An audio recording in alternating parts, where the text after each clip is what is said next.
Yeah, Reverend Yap Kim Hao is the former bishop of the Methodist Church in Singapore, and he's also the pastoral advisor of FCC.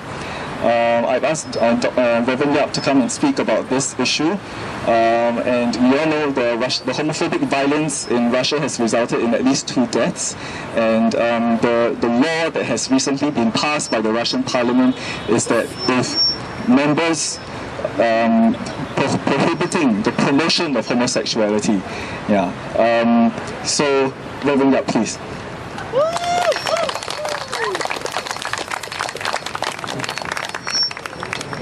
Thank you, Jolovan. At the outset, I must state or say that I do not represent anyone or any organization. I come in my private, personal capacity.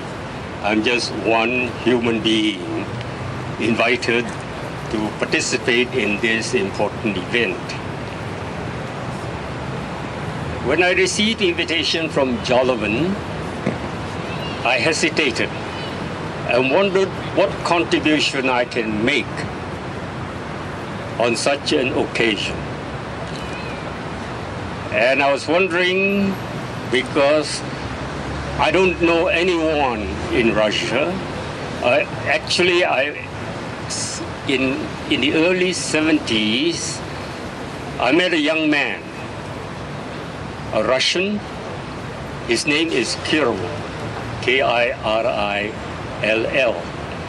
And he represented the Russian Orthodox Church in the World Council of Churches. I represent the Christian Conference of Asia at that time as its General Secretary, which is a council of over 100 national Protestant and Orthodox churches throughout Asia, and the national Christian councils in each country in Asia, including Australia and New Zealand. So Kirill approached me and established a friendship. So one evening he came to my room and said, I want to come to visit you. And he brought along with him one of what he claims to be the premium quality of Russian vodka, Stolichnaya, I believe, by the brand. And he filled 2 glasses and toasted our friendship.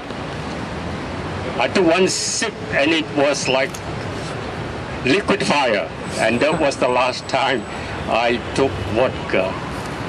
But anyway, he's the only one person I know, but he has moved fast in Russia, growing up as from the bishop to the archbishop to the metropolitan, and now he is at the very top, the primate of the Russian Orthodox Church. He is the lofty, holy primate with a capital P. I'm the lowly primate here in Singapore with the P in small letters. So that is only one person I know. So I said, what justifies me to come and speak to you? At the same time, I visited Russia only once. And that again was in the early 70s, when the Russian people was organizing an international peace conference at the height of the Cold War. As you know, they like to parade their Russian line and try to impress people from different parts of the world that they have invited. I went there as an observer, knowing that I cannot fully participate and be responsible for the proceedings of that particular event. ISD in its efficiency here knew I was visiting, and I had a nice conversation before I left in Russia.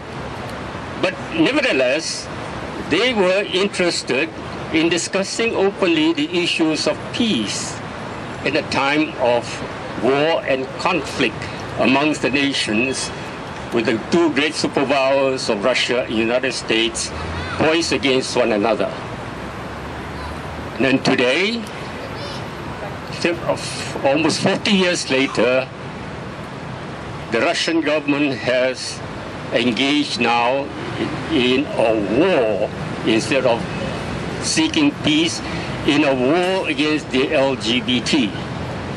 And this is very distressing in a way in which they have almost gone back to the past in enacting such atrocious legislation in the name of security and actually for the sake of their political advancements of those who are responsible in their society.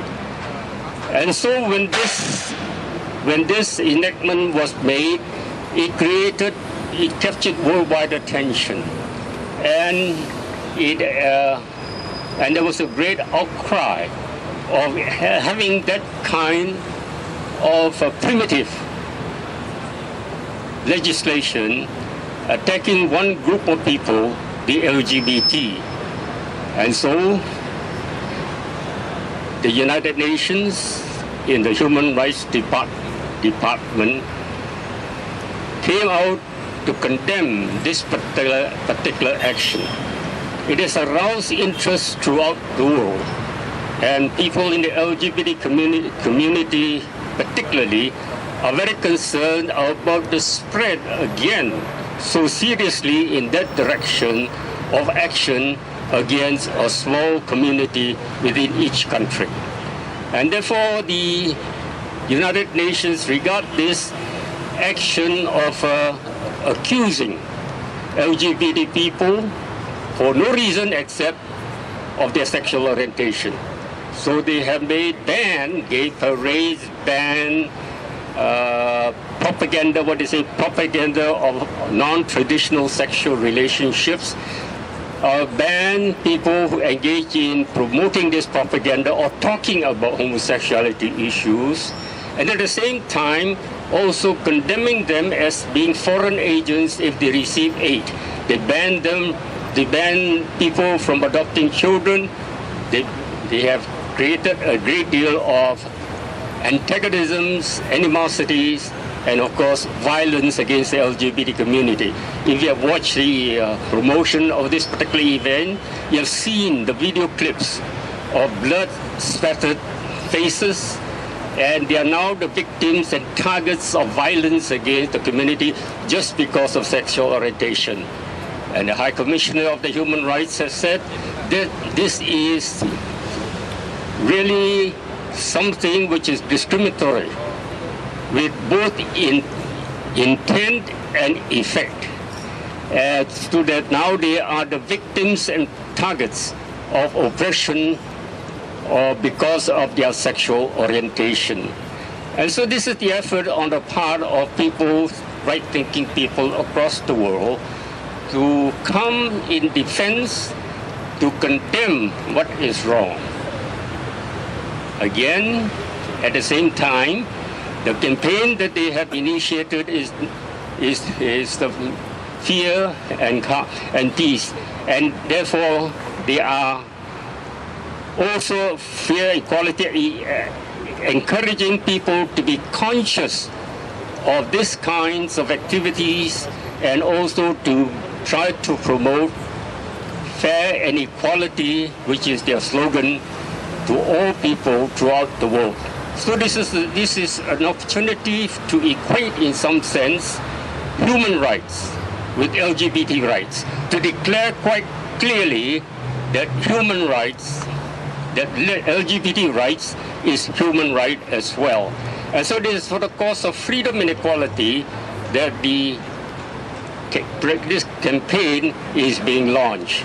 And it's interesting that as I look at myself and find out why I was so involved in social justice issues and human rights in particular, I was reminded when I was early and went to seminary training in the United States around the 50s. It was again a time when I was studying in Boston University. It was a time of the civil rights struggle. And Boston is a city which is known traditionally in U.S. history as a place in which the people who sought religious freedom sailed across the seas to gain their freedom. It is also a place in which a center of the war of independence against British colonialism. So Boston is always a symbol of freedom and equality, is a symbol of liberation. It was in that context when I went there as a young man to see the civil rights struggle for human rights at its peak.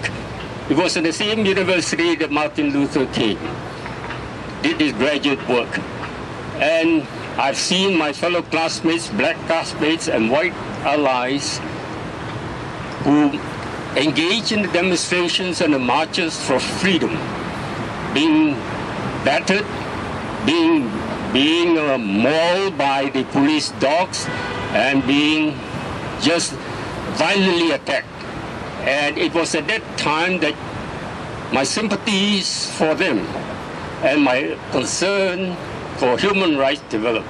And so in this particular campaign against the rights of LGBT, anti-gay rights in Russia, it is connected with the human rights situation in every country. And it's also recognized that even on the human right, even on the gay rights situation, we are far from the day in which we are able to gain the equality. Because even the United Nations of 193 members, 78 nations still have legislation criminalizing homosexuality, including Singapore itself. And it is said, it is reported that half of the nations, member states in the United Nations, are still opposing gay rights and opposing decriminalization of homosexuality. So there is more work to be done.